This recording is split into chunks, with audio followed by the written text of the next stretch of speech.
In today's world, automation is seen as the answer to most problems.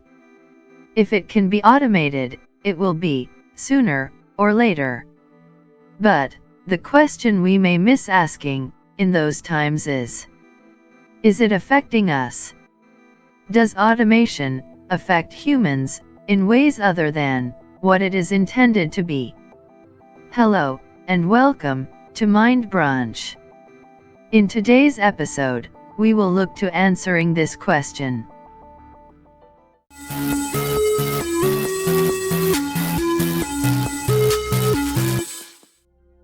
Automation is seen as the means by which we can free ourselves from undertaking mundane, repetitive tasks, so that we may spend our valuable time on higher aspects of our lives. This isn't something that sprung up at the turn of the millennia. To automate a task was always seen as a step towards us reaching farther in our quest to understand and experience the world around us.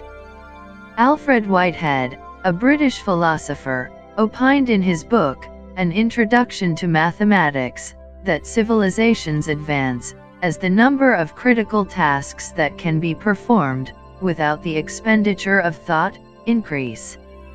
In short, a key aspect of the advancement of a society is how many tasks are automated.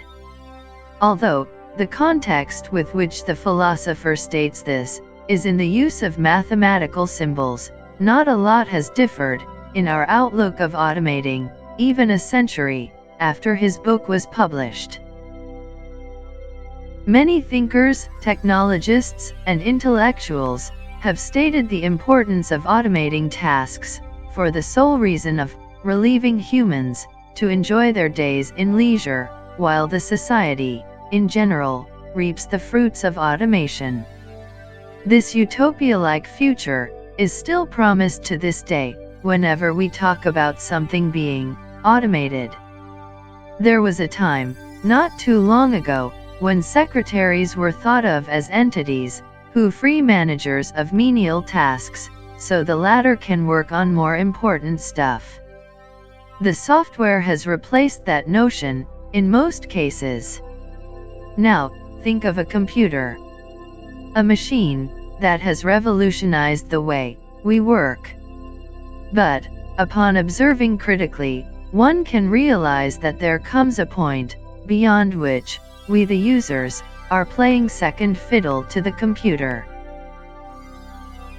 Don't you feel the same when you have to provide the right input while, say, you are simulating the stress distribution in a component?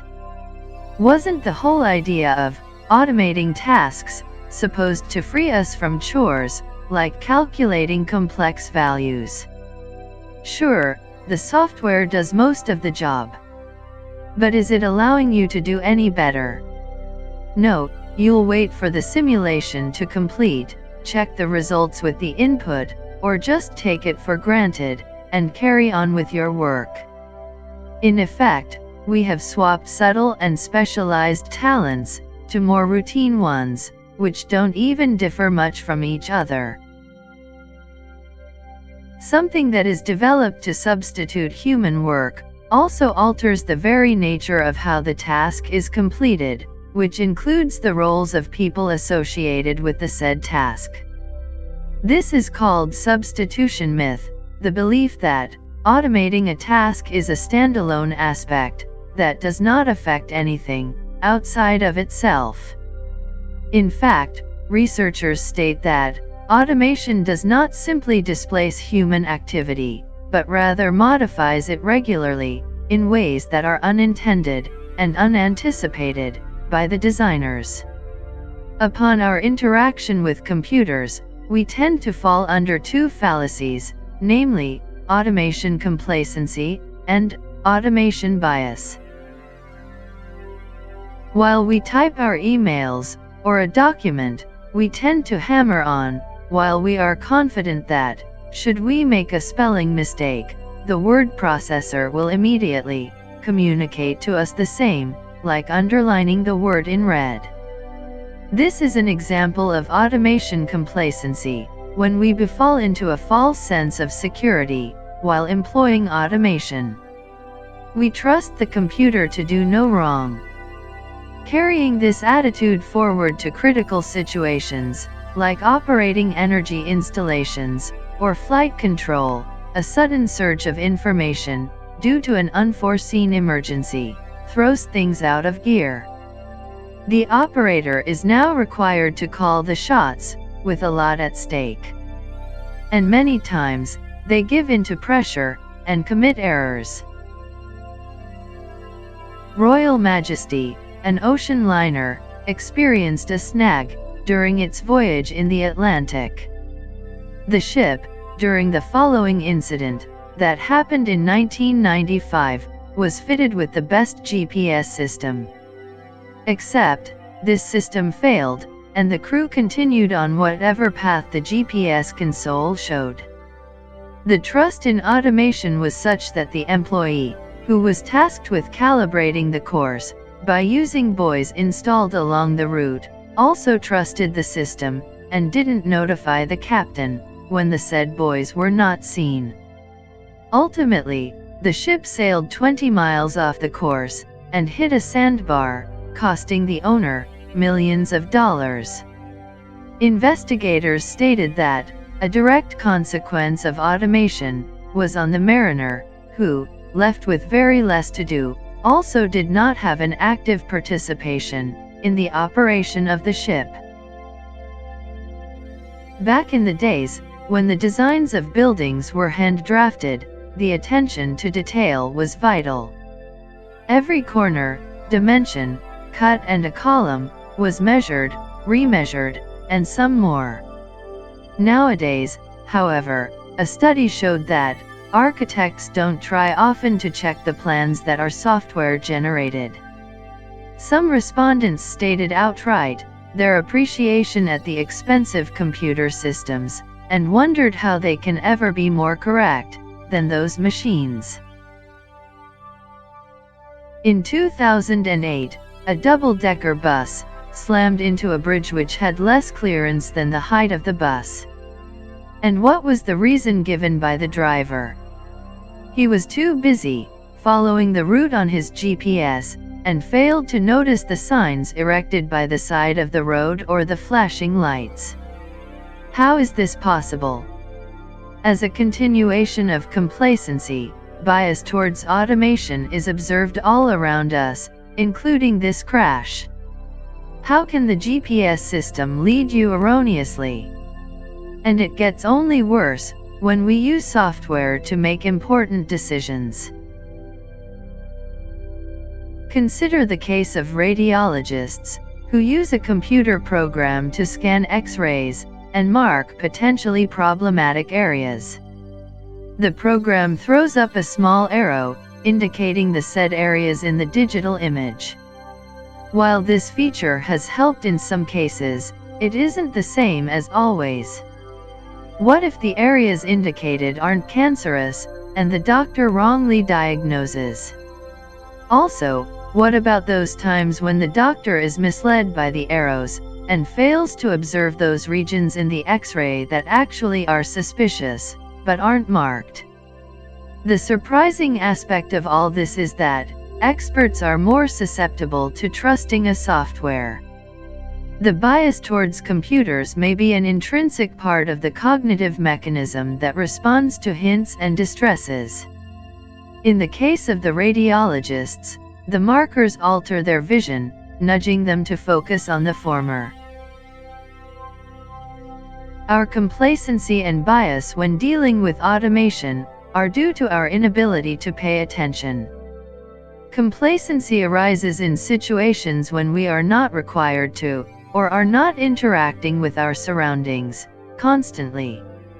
While bias is due to the fact that our mind is focused only selectively, and this aspect of where it is focused on can be skewed through signs or because of a misplaced trust. Studies show that people are more attentive in cases when the system tends to shut down frequently. It is only in those cases where a breakdown is rare that our minds slip into complacency, assuming that the machine works fine, always. This throws up an interesting question. Should the operators be penalized for when the machines fail? That's not what we see though. As a 2010 paper showed, operators who showcase highly complacent or biased attitudes towards work are rarely identified, as in most cases, the machine works just fine, even in the absence of any manual oversight. When you're driving and feel sleepy, you get that feedback of changing lanes or hitting a strip. This makes you aware of the situation, and you take a necessary action. Now, think of those times when there is an automatic lane monitoring system in the car. How will you perceive a feedback for your actions? In this case, you falling asleep. If this lane monitoring system is not coupled with emergency braking, you're bound to bump into something. Automation, in effect, turns us from active actors in an activity to mere observers. While this might seem as something that makes our lives easier, it can also prevent us from building expertise, or even hamper our ability to learn. You see, since the 1970s, cognitive psychologists have been studying a phenomenon that they call degeneration effect. What it basically means is, if you are trying to learn words, you will be better off trying to generate them in your head than reading from a book. Researchers test it out by providing flashcards, where a set has missing letters, and others have complete words. On average, those who practice with cards that miss letters tend to learn more effectively. This applies to almost everything else as well. A 2001 study found that students who studied an assignment and recalled it at a later point in time learned the material more than those who had only read the assignment repeatedly. This degeneration effect only strengthens as the complexity of the material generated by the mind increases. If you think about it, this is what makes us not only learn tasks, but also master them eventually. Of course, we can still retrieve any information through a simple Google search, but building knowledge is a skill developed by a vigorous and prolonged attempt at learning. A paper published in 2000 tried to understand the connection between automation and degeneration effect. By repeating the task of nudging people to generate words, as opposed to merely reading them from a sheet of paper, they found that individual performance was hampered when automation, or in this case, reading the answer, was introduced. Many apps that we use today seek to work against the degeneration effect, to alleviate the struggle that is necessary for us to build real-world knowledge. A series of experiments, conducted in 2004, by a professor at the Utrecht University in the Netherlands, showed exactly how much automation hampers our learning. It involved a puzzle, where the participants had to come up with a strategy, while considering some boundary conditions. One group were left to figure out all by themselves, while the other group was provided a help option. Whenever this group was stuck, they could use the help option to navigate to the next step. And it seemed like these automatic cues helped the second group. Ultimately though, the group that worked without external support taught itself to commit fewer mistakes and solve the puzzle. The group with automation support was left disarrayed, as they never sought to understand the steps, only mindlessly following the instructions. The same experiment was conducted 8 months later, and the results were there for everyone to see. The group that had worked by itself solved the puzzle in half the time that the other team took. When experiments were conducted with people using apps for calendar and schedule management, the results were similar. Degeneration effect had shown its benefits. What we understand from these case studies is that, through automating cognitive tasks, we hamper our mind's ability to transform information into knowledge, and knowledge into know-how. A group of Australian professors studied the effect of software usage in accounting firms. The results were as expected. Accountants who used a software that was less helpful than in other firms displayed a stronger understanding of different forms of risk, and proved it in a test. It was observed that the use of sophisticated software affected even experienced auditors' ability to learn. More so, it slowed the pace at which starters learned new skills. Software usage reduces the intensity to think, and thus encode information into their memory. While it may be impossible to pin down the specific amount to which automation figured in the disaster, or in ensuing debacles, like the 2010 flash crash on U.S. exchanges, it seems sensible to take seriously any indication that a widely used technology may be diminishing the knowledge, or blurring the judgment of people in sensitive jobs. In a 2013 paper, computer scientists Gordon Baxter and John Cartledge warned that a trust on automation is eroding the skills and knowledge of financial professionals, even as computer trading systems make financial markets riskier. Programmers today regularly use applications called Integrated Development Environments, or IDE, to assist them in writing code. The applications automate many tricky and time-consuming tasks. They usually include autocomplete, error correction, debugging routines, and the more sophisticated of them can evaluate and revise the structure of a program through a process known as refactoring. But, as the applications take over the work of coding, programmers lose opportunities to practice their craft and sharpen their talent. As a veteran software developer at Google once put it, "Sharp tools, dull minds." Google does more than correct our typos. It recommends search terms as we type, unpicks semantic uncertainties in our requests, and expects our needs based on where we are and how we've behaved in the past. And according to a top search engine engineer, the more accurate the machine gets, the lazier the questions become.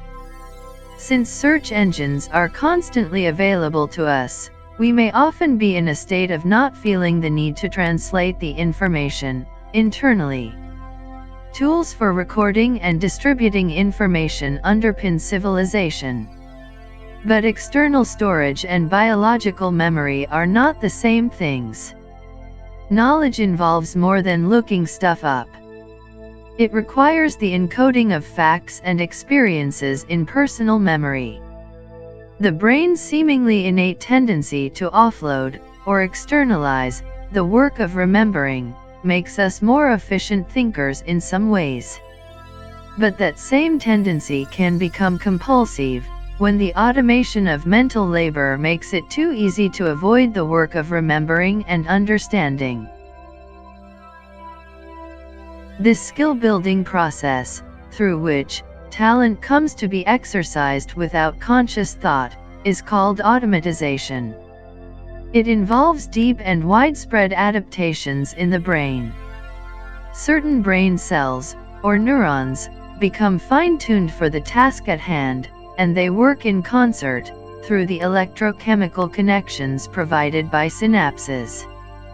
Through the neural changes of automatization, the brain develops automaticity, a capacity for rapid, unconscious perception, understanding, and action, that allows mind and body to recognize patterns, and respond to changing situations, instantaneously. Automaticity, as its name makes clear, can be thought of as a kind of adopted automation. It's the body's way of making hard but boring work routine. Physical movements and techniques get programmed into muscle memory. Understandings and decisions are made through the instant recognition of environmental patterns captured by the senses. The brain's capacity for automaticity has restrictions of its own. Our unconscious mind can perform a lot of functions fast and well, but it can't do them all. You might be able to remember the times table up to 12, or even 20, but you would perhaps have trouble memorizing much past that. Even if your brain didn't run out of memory, it would probably run out of patience. With a simple pocket calculator, though, you can automate even very complex mathematical procedures, ones that would tax your unassisted brain, and free up your awake mind to study what all that math adds up to. But that only works if you've already learned basic arithmetic through study and practice. If you use the calculator to sidestep learning, to carry out procedures that you haven't learned, or don't understand, the tool will not open up new horizons. It won't help you gain new mathematical knowledge and skills. It will simply be a black box, a mysterious number-producing mechanism. It will block higher thought, rather than lead to it. Automaticity, generation, flow. These mental phenomena are diverse, they're intricate, and their biological foundations are understood only vaguely. But they are all linked, and they tell us something important about ourselves. They also define the types of work that force us to actively produce knowledge, rather than passively take in information. Honing our skills, widening our understanding, and achieving personal fulfillment are all of a piece. Automaticity is the impression the world leaves on the active mind and the active self. Know-how is a sign of the abundance of that impression. The effortless absorption, experienced by the skillful artist at work, on a tough project, always is premised upon earlier mastery of a complex body of skills. When automation distances us from our work, when it gets between us and the world, it erases the artistry of our lives. Do you think we are over-relying on technology? Or do you think we'll learn to adapt it in a better way? Put your thoughts, along with your feedback, in the comments section, down below. The book, The Glass Cage, Automation and Us, by Nicholas Carr was the main source in making this video. If you liked what you saw, give this video a thumbs up, share, and subscribe to the channel. Follow us on the social media channels, and thank you for watching this episode of Mind Brunch.